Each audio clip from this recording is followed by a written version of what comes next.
El açıb bu cümə Allah deyəydi. Ya Allah, Ya Allah, bu cümə fərqli olaydı.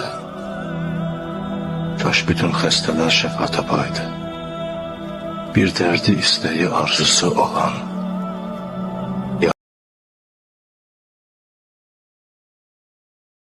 Cümə günüdür. Allah hamımızı ağla gələn, gəlməyən bəlalardan hifz eləsin inşallah. Bəşəriyyətin bütün çətinliklərini, müşküllərini öz qüdrətli əlindən həll elə. Bütün xəstəlikdən əziyyət çəkən, yoluxan insanlara tezliklə şifaya acil mərhəmət elə.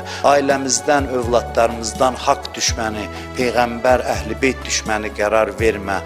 Ziyarətgahların, müqəddəs yerlərin ziyarətinin çox gec olmadan elə yaxın zamanda bütün arzusunda olanlara bizim hamımıza qismət elə.